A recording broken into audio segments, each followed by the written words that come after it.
मैं निशिता और आप देख रहे हैं इंडिया जंक्शन। उत्तर प्रदेश में जब जब विधानसभा चुनाव होते हैं तो कोई ना कोई बड़ा मुद्दा चुनावी रंग ले लेता है। एक बार फिर चुनावी साल में हम लोगों की एंट्री हो चुकी है और 2027 का विधानसभा चुनाव बड़ा दिलचस्प होता दिख रहा है।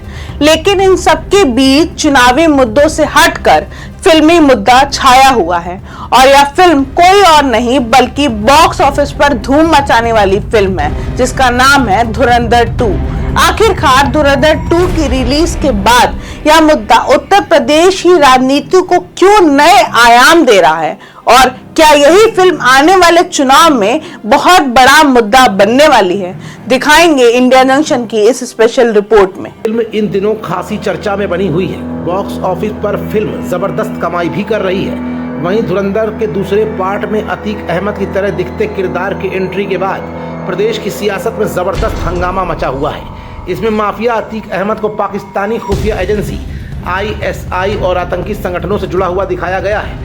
यूपी के माफिया पॉलिटिशियन की पाकिस्तान से हथियार और जाली नोटों के धंधे में शामिल होने को दिखाए जाने पर गंभीर सवाल खड़े हुए हैं। उत्तर प्रदेश में अगले साल यानी 2027 में विधानसभा चुनाव होने वाले हैं। इसको लेकर तमाम राजनीतिक दल अपनी अपनी तैयारियों में जुटे हुए हैं। इसको लेकर रणनीतियां तैयार हो रही हैं, समीकरण सेट किए जा रहे हैं। पिछले कुछ समय में समाजवादी पार्टी की ओर से भारतीय जनता पार्टी पर कई पोस्टर वार किए गए थे।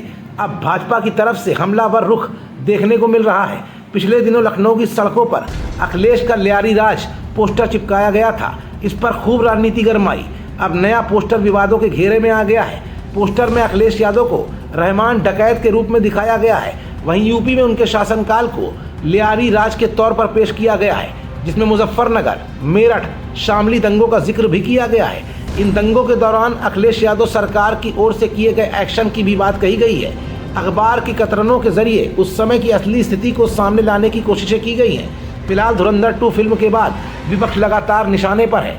एक के बाद एक सवालों का जवाब अखिलेश भी खुलकर दे रहे हैं और अभी हाल ही में देवरिया में पकड़ी गई नकली नोटों की फैक्ट्री का मामला भी गर्म हो चुका है और धुरंधर 2 फिल्म ने उत्तर प्रदेश की राजनीति के आयाम को ही पूरी तरह से बदल कर रख दिया है। बड़े संदेशों को तस्वीरों के माध्यम से सहज तरीके से पेश कर राजनीति को गरमाने की कोशिशें हो रही हैं। इसमें हाल ही में रिलीज हुई धुरंधर फिल्म बड़ी भूमिका निभा रही है। लखनऊ की सड़कों पर इस समय एक ऐसा पोस्टर लगा है जिसको लेकर चर्चा का बाजार गरमाया हुआ है। इसमें अखिलेश का लियारी राज या धुरंधर CM जैसे सवाल आम लोगों से पूछे जाते देखे गए हैं। फिल्म धुरंधर 2 के जरिए प्रदेश की सियासी फिजा को गरमाने की कोशिशें फिर से तेज हो गई हैं। इस पर अब राजनीति गरमाती हुई दिख रही है, जो 2027 के विधानसभा चुनाव के आयाम को बदलने पर मजबूर कर रही है। जंक्शन, खबरों का जंक्शन।